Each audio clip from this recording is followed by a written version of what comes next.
제가 옛날에 그 외국 성경학자들이 쓴 책을 보면요, 페이지가 굉장히 두꺼워요. 막 500페이지, 600페이지가 되는 책인데 그냥 한 반 정도, 뭐 500페이지면 한 250페이지까지 서론이 나온 그런 책들이 많이 있습니다. 외국 책을 보면 서론이 반이에요.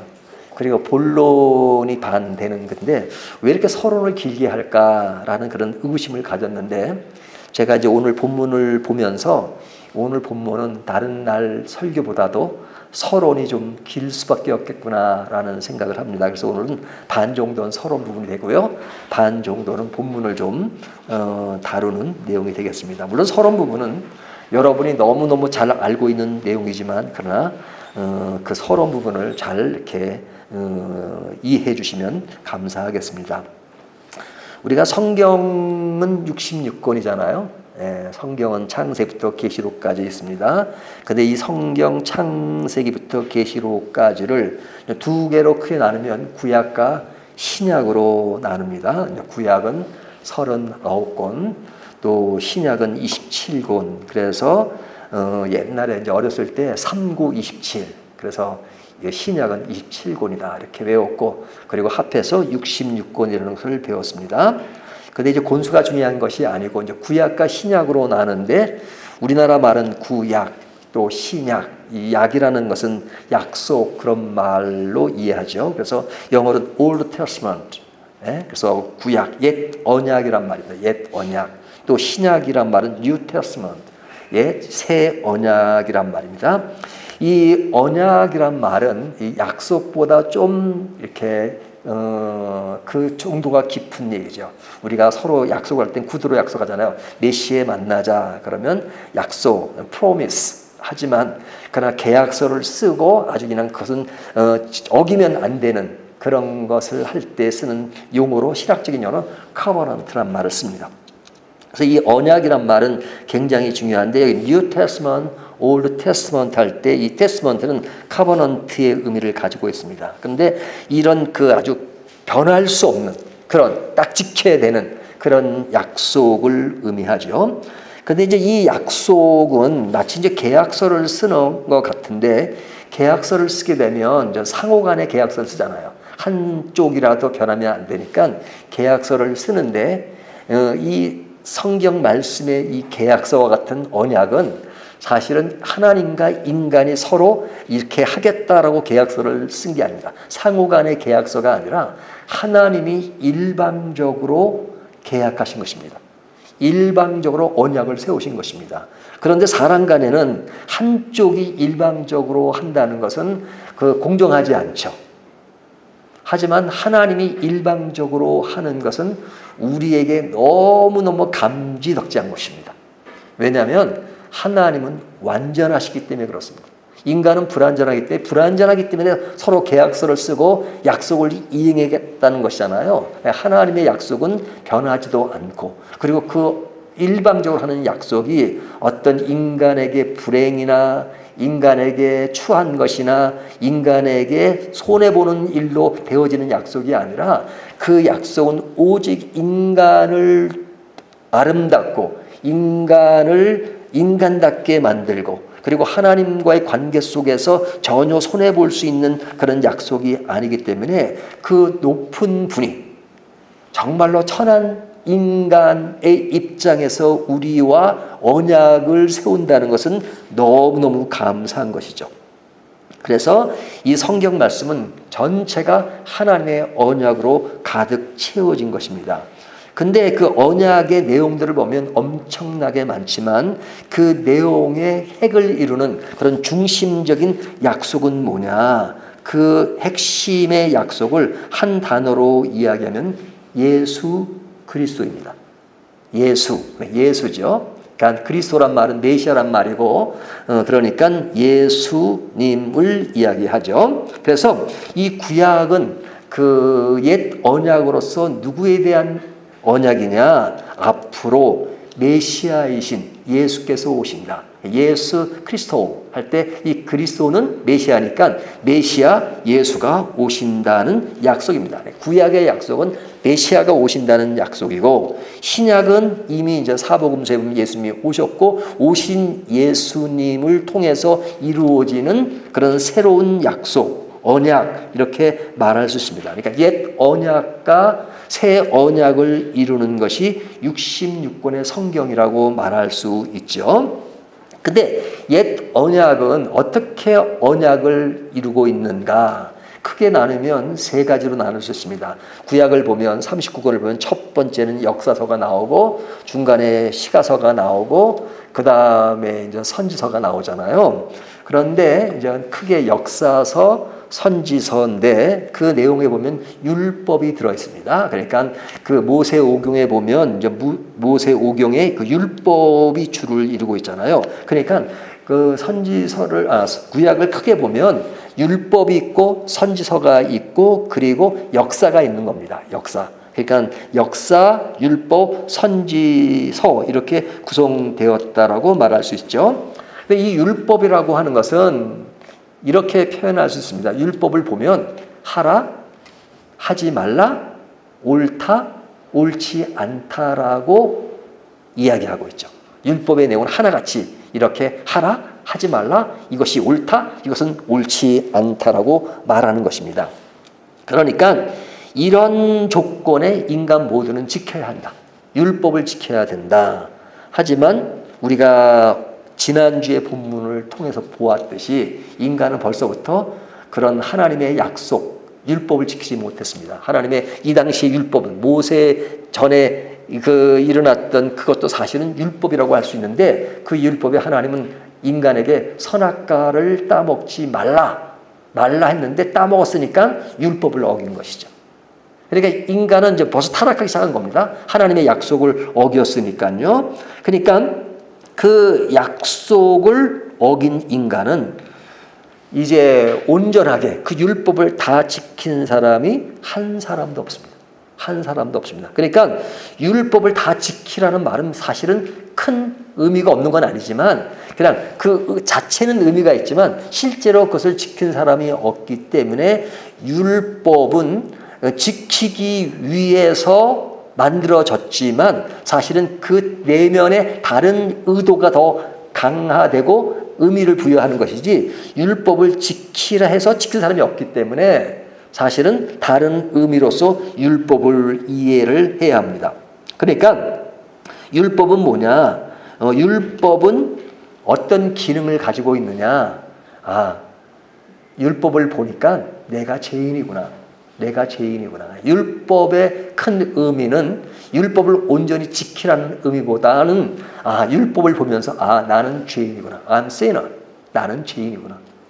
그것을 깨닫게 하기 위한 것입니다. 율법은 내가 죄인이라는 사실을 깨닫게 하는 겁니다. 그러니까 율법을 보면 죄인이죠. 도둑질하지 말라고 했는데 도둑질하고, 그렇죠?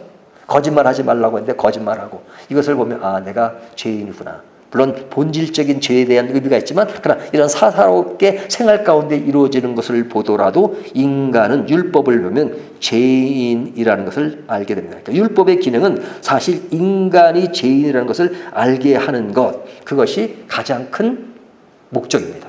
율법은 죄를 깨닫게 하는 것입니다. 그런데 죄의 결과는 뭐라 그랬어요? 죄의 결과는 사망이라고 하여 있잖아요. 그러니까 율법은 이렇게 말하는 겁니다. 너는 죄인이야. 죄인이니까 결과는 죽어야 돼. 좀 이 말만 들으면 끔찍하잖아요. 율법은 너는 죄인이야. 그러니까 너는 결과가 죽음이야. 이렇게 말하는 겁니다.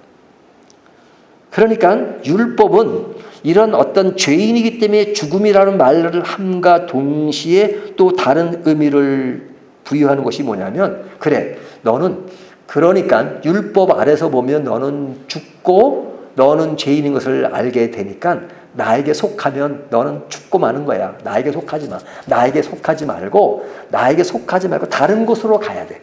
나를 주인으로 모시면 안 돼. 나를 주인으로 모시지 말고 다른 곳으로 가라. 그러나 다른 곳으로 가기 전까지 나를 알아야 다른 곳으로 가는 의미를 알고 있으니까 다른 곳으로 가. 그 다른 곳이 어디냐? 그것은 나에게 속하지 말고 예수 그리스도에게로 가라고 하는 것입니다. 그래서 갈라디아에서 보면 옛날 번역에는 뭐라고 율법을 말하냐면 몽학선생이라고 말합니다. 몽학선생. 이 몽학선생이란 말은 옛날에는 노예제도가 있었잖아요. 주인이 이렇게 이제 그 밑에 노예들이 있습니다. 노예들이 이제 외국에서 잡아오기도 한데 사실 노예라고 해서 다 이렇게 무식한 사람들이 아니에요. 굉장히 똑똑한 학자 수준의 사람도 있는데 그런 사람도 그냥 그 전쟁에 잡혀오기도 해서 노예로 있습니다. 근데 그 당시에는 오늘날처럼 학교가 발달한 시대가 아니니까요. 그 자녀 교육을 시킵니다. 그러면 그 아주 뛰어난 종에게 이제 아들을 맡겨요. 교육을 맡겨요. 그럼 맡길 때는 그 아들이 그 종이지만 선생이잖아요. 그러니까 선생의 역할을 할 때까지는 너는 비록 신분은 종이지만 너는 이 종에게 선생님으로 모시고 잘 순응하고 따라야 돼. 이렇게 그 기간 동안 그런 선생과 제자의 관계로 두고 그리고 이제 그 아들이 아버지의 어떤 그런 그 고난을 부여받아서 주인이 되면 그 사람은 다시 종으로 들어가는 거죠. 그래서 어느 기간까지 선생 역할을 하는 것을 몽학선생이라고 합니다. 그러니까 율법은 뭐냐? 몽학선생이다. 그러니까 예수 그리스도께로 인도되기까지 너는 그 자체를 보고 죄인인 것을 알고 결과는 죽음이라고 하니까 나에게 속하면 죽으니까 그리스도께로 가거라 하는 그때까지의 역할을 몽학선생이다 이렇게 말하는 겁니다. 그러니까 다시 정리하면 율법은 죄를 깨닫고 그리스도에게로 인도하는 그 기능을 가지고 있는 겁니다. 그런데 구약에 보면 그런 율법이 주를 이루잖아요. 또한 구약에 보면 선지자들의 메시지가 계속 나오는데 그 선지자들이 그때 시대 상황을 얘기하지만 그 시대 상황에서는 그런 시대의 여러 가지 어려움들이 있지만 그 어려움을 해결하는 것은 결국은 오실 메시아가 해결할 수 있다. 그러니까 오실 메시아를 예언하는 것이 선지서입니다. 그러니까 구약은 율법인데 율법은 나에게 속하면 죽으니까 그리스도께로 가거라고 이야기하는 것이고 선지자는 앞으로 메시아가 오실 텐데 그에게 모든 구원이 이루어진다라고 말하는 것입니다. 그런데 그 메시아가 어떻게 오느냐? 역사 속에 오신단 말이에요. 역사 속에. 그래서 역사 속에는 누구의 역사 속에서 오느냐? 그런 이스라엘 왕들의 이야기를 하면서 그 왕들의 이야기를 쭉 역사적으로 이야기하잖아요. 근데 다윗 왕이 올 것이다. 다윗의 후손에서 바로 그리스도가 오실 것이다. 해서 그런 역사 속에서 오실 메시아를 이야기하고 선지자의 예언을 통해서 오실 메시아를 이야기하고 율법을 통해서 결국 너희는 그리스도에게로 가야 한다 하는 이야기를 다루고 있는 것이 올드 테스트먼트, 구약이란 말이죠. 구약의 모든 핵심은 초점이 어디로 모아져요? 구약에 예수 그리스도는 단어는 안 나오지만 그러나 예수님으로 모아지고 있단 말이죠. 그러니까 처음에 말씀드린 것처럼 구약 전체는 그 흐름이 앞으로 오실 메시아에 대한 이야기를 하고 있는데 그 메시아는 예수 그리스도시다 이렇게 말하는 겁니다. 그러면 신약은 무엇을 말하는 것이냐? 신약은 이미 예수님이 오셨죠. 예수님이 오셔서 십자가를 지시고 그리고 그 십자가가 우리를 구원한다는 것을 다 알고 있습니다. 그러니까 예수님이 십자가를 지시기까지 그런 하셨던 그 일들은 바로 그분이 십자가를 질 때 그분이 십자가를 질 때 그것이 우리를 구원한다는 것을 알리기 위해서 구약에 나오는 그 모든 것들을 예수 그리스도에 담고 그런 것을 이루시는 것을 이야기하죠. 그래서 구약에 예언된 그 분이 바로 메시아인데 그 메시아가 누구냐? 예수 그리스도라는 겁니다. 그래서 예수님이 그 오셔서 하신 일이 뭐예요? 병자를 고치시고 죽은 자를 살리시고 그리고 복음을 전파하시고 가르치시잖아요. 그럼 뭐냐? 그것이 곧 메시아라는 것을 확증하는 것이냐? 예, 그렇습니다. 세례 요한이 오실 메시아에 대한 전파를 했잖아요. 예수도 6개월 먼저 와가지고 태어나서 그리고 이제 광야에서 이제 세례를 뿌리면서 오실 메시아가 올 것이다. 그랬습니다. 이제 세례 요한은 오실 메시아에 대한 그런 메시지를 분명히 했는데 세례 요한이 감옥에 갇히게 되었습니다. 갇히게 되면서 이제 메시아가 계시니까 자기가 감옥에 있다 할지라도 이제 풀려나겠지 생각했는데 풀려나지 않습니다. 그러니까 세례 요한이 잠깐 의심이 들었어요. 그러니까 세례 요한이 그의 제자들에게 너희는 그리스도에게 가서 예수님께 가서 당신이 오실 메시아인지 우리가 다른 메시아를 기다려야 하는지 좀 물어보라 이렇게 이야기했습니다. 그래서 예수님이 그 세례요한의 제자가 왔을 때 그래 내가 메시아야 이렇게 말씀하시지 않았죠.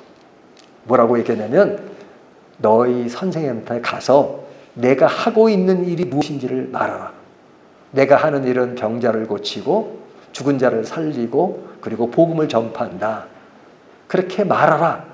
그렇게 말하라는 건 뭐예요? 세례 요한은 구약 성경을 잘 알고 있으니까 구약에 예언한 그대로 메시아가 오셔서 그가 오시면 병자를 고치고 죽은 자를 살리고 복음을 전하고 하는 그분이 메시아다 하는 것을 이야기하고 있으니까 그 표적으로서 그것을 전하면 세례 요한이 알아들을 수 있을 것이다 라는 차원에서 메시아라는 말을 간접적으로 표현했죠. 근데 그 메시아로 표징될 수 있는 그 사역을 이야기한 겁니다. 그러니까 사복음서에 보면 예수님이 하신 그 사역들이 쭉 나오죠. 그 사역의 핵심 포인트는 병자를 고치는 게 핵심이 아니고 죽은 자를 살리는 것이 핵심이 아니라 그것은 너무너무 귀중한 사건이지만 더 핵심은 그런 일들을 통해서 그분이 바로 메시아다, 하나님의 아들이다, 구세주다 하는 것을 알리는데 큰 목적이 있다는 것이죠.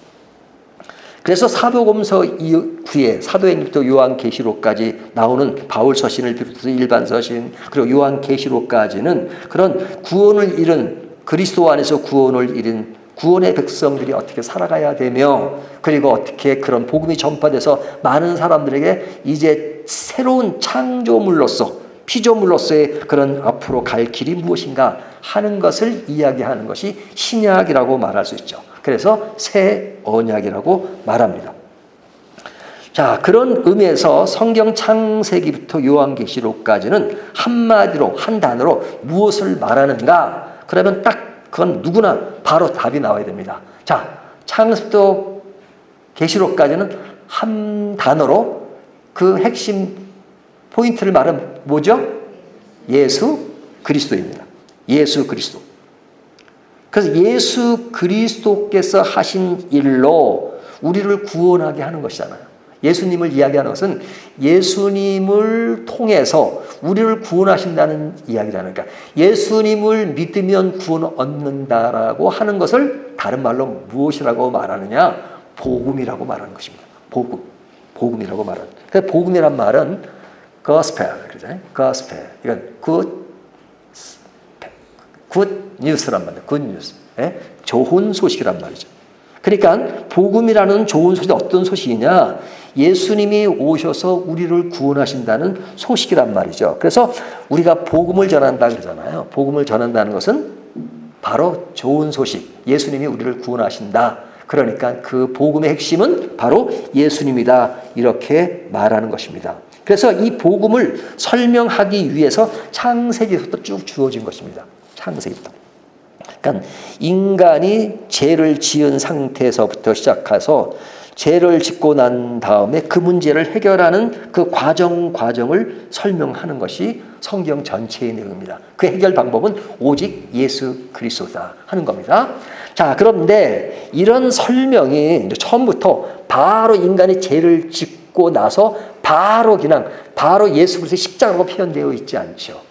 예, 바로 죄를 지은 바로 그 순간부터는 그런 것들이 아주 희미하게 그런 복음의 그 내용이 숨어 있지만 이것이 시간이 가면서 점점 명확하게 예수 그리스도가 누구신지를 알려주는 것입니다.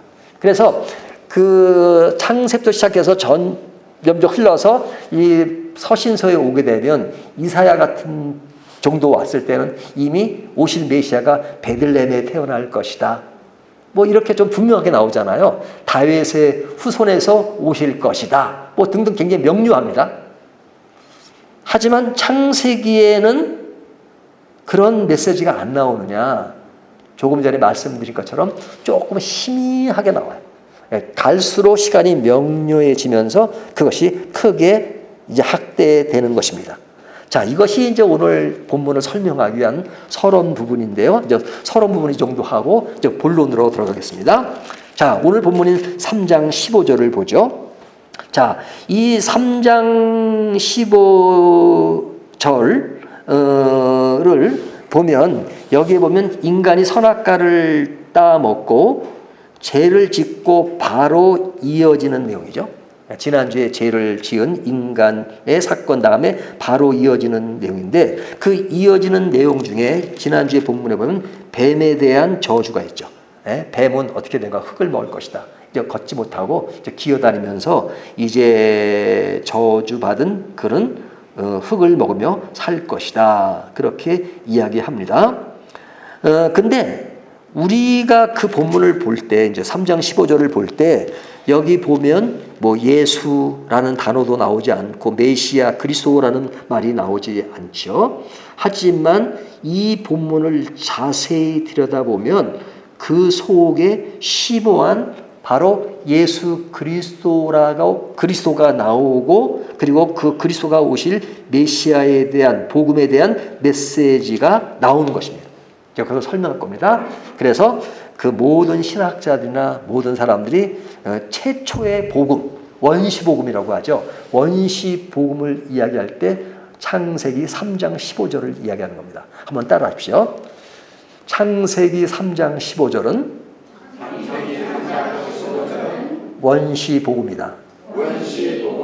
예, 이 속에 깊은 원시복음, 굉장히 흐리하게 보이지만 자세히 들여다보면 그 속에 바로 예수 그리스도를 이야기하는 원시복음이에요.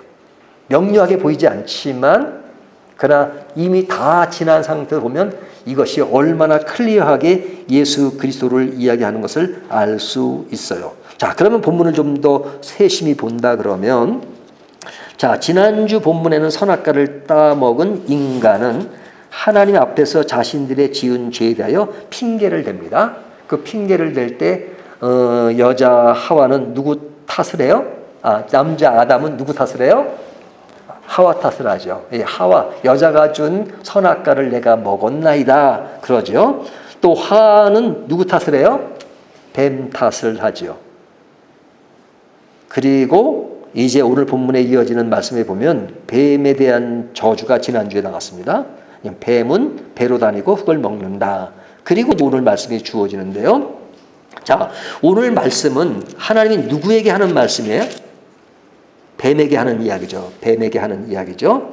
근데 이제 뱀에게만 하는 말씀이니까 이 말씀은 뱀만 들어야 되는 말씀이다. 뭐 그렇게 생각하지는 않으시겠죠. 뱀에게 하는 그런 내용으로 본문이 전개되지만 사실은 이 내용을 우리가 읽고 또 우리 인간에게 주시는 말씀이니까 인간이 이해를 해야 되는 거죠. 하나님이 뱀에게 이야기하는 것이지만 그 내용 속에서 우리들이 이해를 해야 되는 것인데 이것은 앞으로 되어질 예언의 말씀입니다. 그 예언의 말씀이 뭐냐? 뱀과 여자는 원수가 될 것이다. 한마디로 하면 뱀과 여자는 원수가 된다 하는 그런 내용입니다. 뿐만 아니라 뱀의 후손과 여자의 후손도 원수가 된다 하는 말입니다. 다시 한번 읽어볼까요? 3장 15절 보면 내가 너로 여자와 원수가 되게 하고 내 후손도 여자의 후손과 원수가 되게 하리니. 그렇죠? 자, 여기 원수란 말이 두 번 나오죠.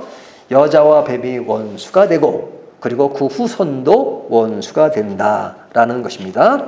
그러면 여기에 이제 원수 간에 이제 지금 여자와 뱀의 원수인데 이제 그것이 계속 이어질 그 후손들 간에도 이제 서로 원수가 된 상태로 있다가 이제 어떻게 되느냐? 그 결말은 이렇게 말합니다. 다시 3장 15절을 보면 내 여자의 후손은 내 머리를 상하게 할 것이요 너는 그의 발꿈치를 상하게 할 것이니라. 그러니까 뱀의 후손이 여자의 후손을 어떻게 한다고요?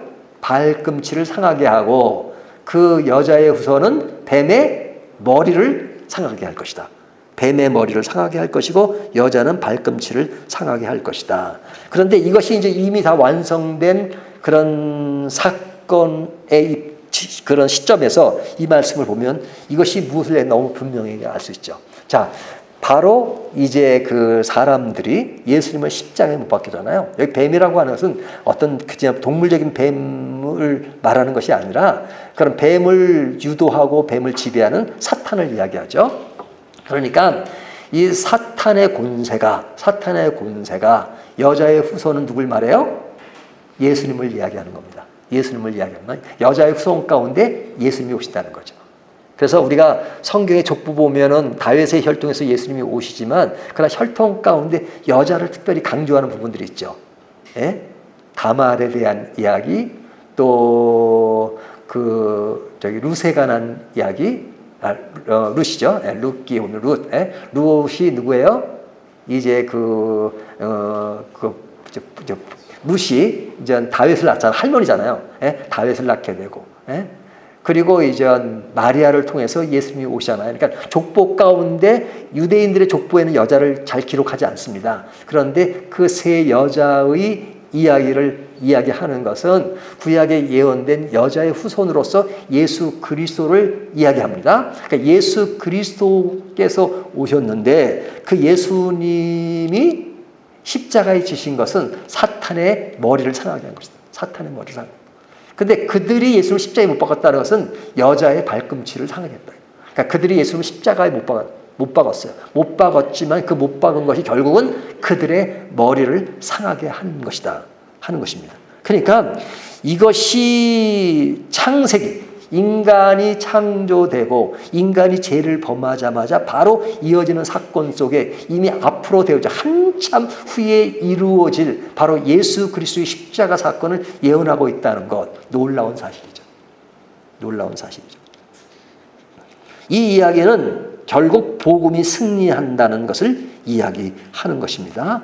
자, 그러면 이 말이 굉장히 재밌지 않습니까? 뭐 재밌다는 표현이 어떨지 모르지만 사실은 인간이 타락하자마자의 이야기인데 타락했으면 이제 타락한 그 사람에게는 그들에게 되어질 저주와 그들에게 되어질 그런 어떤 인생의 그런 낙오되는 모습, 골짜기로 떨어지는 모습이 적나라하게 계속 기록되고 그리고 인간은 참 약속을 어기는, 약속을 지킬 수 없는 그런 인간이야. 너는 끝났어. 너랑 상대할 수가 없어. 신용이 없어. 뭐 그런 말로 갈 수 있잖아요. 인간 관계라면.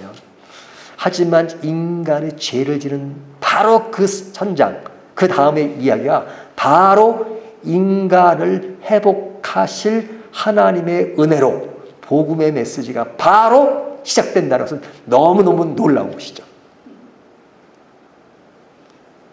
이거는 어느 누구도 할 수 없는 것이죠. 하나님만 하실 수 있는 거죠.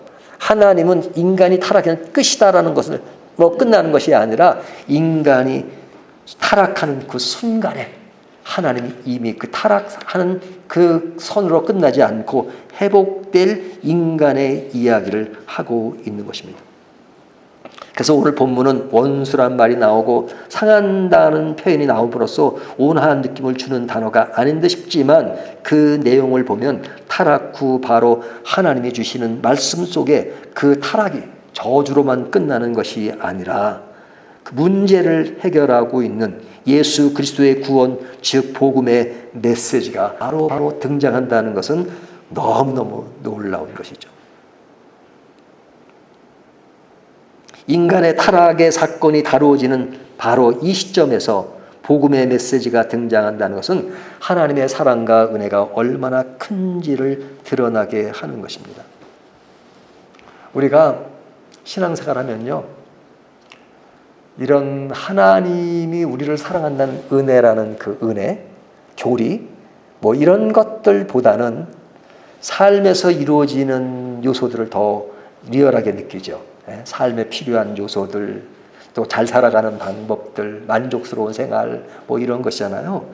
이런 생활을 위해서 하나님 우리와 함께하는 건 너무너무 당연한 것이죠. 하지만 그런 것들은 분명히 하나님의 관심을 가지고 우리를 인도하십니다.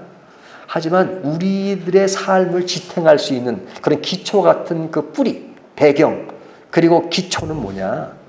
하나님을 묵상하는 것입니다. 인간을 묵상하는 것보다 인간을 묵상해보면요, 별로 좋은 게 없어요. 제가 제 꼬라지를 보더라도 뭐 별로 자랑할 것도 없고, 그리고 자랑한다면 그것은 나중에 다 헛것이에요. 그렇죠? 하지도 못하는 것을 또 하는 것처럼 착각할 때도 많고요. 그리고 하나님이 너 임세일 잘할 때는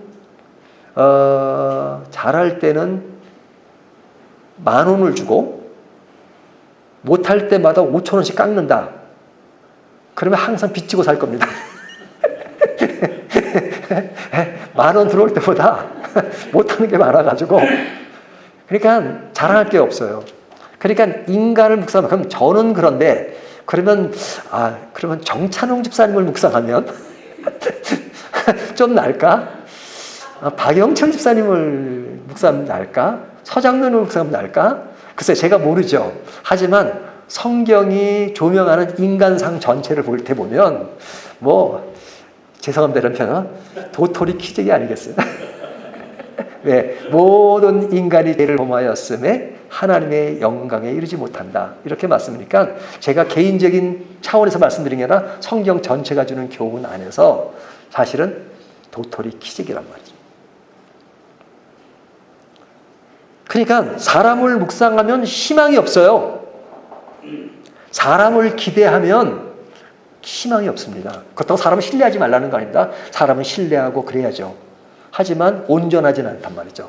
그러니까 우리들의 신앙의 맥을 짚어가고 그 속에서 위로받고 하는 것은 하나님에 대한 이해와 하나님에 대한 묵상이 필요합니다.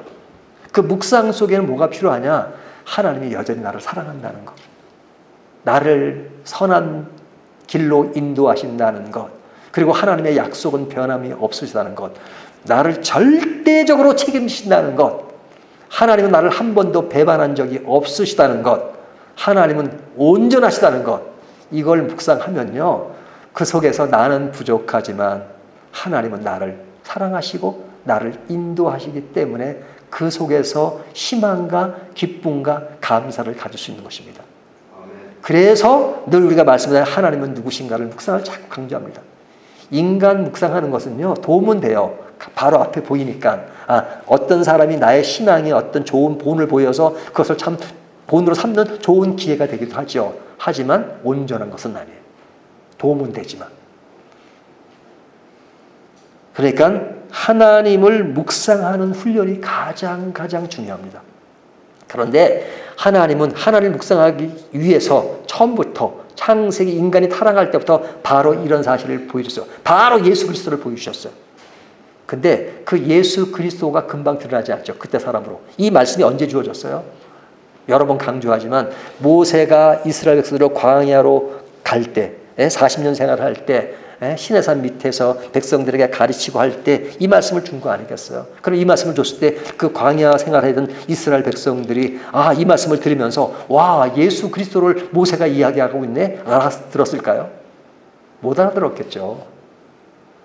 그러니까 하나님은 그때 상황에서 암시만 주시는 겁니다. 못 알아들어도 암시만 주는 겁니다. 하지만 전혀 못 알아듣게만 하셨나, 예수 그리스도는 단어는 몰랐지만 그 의미를 부여하셨어요. 그런 것이 너무너무 많죠. 모세가 이렇게 얘기합니다.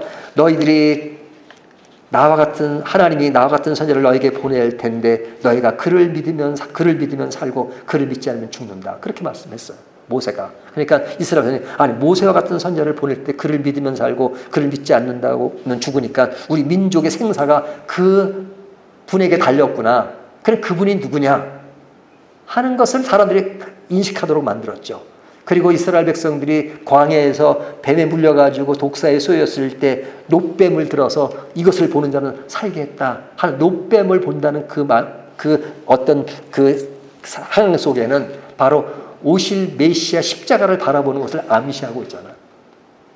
그러니까 그 상황 속에 예수 그리스도라는 단어가 안 나왔을 뿐이지 바로 예수 그리스도의 십자가를 담고 이야기를 하는 것입니다.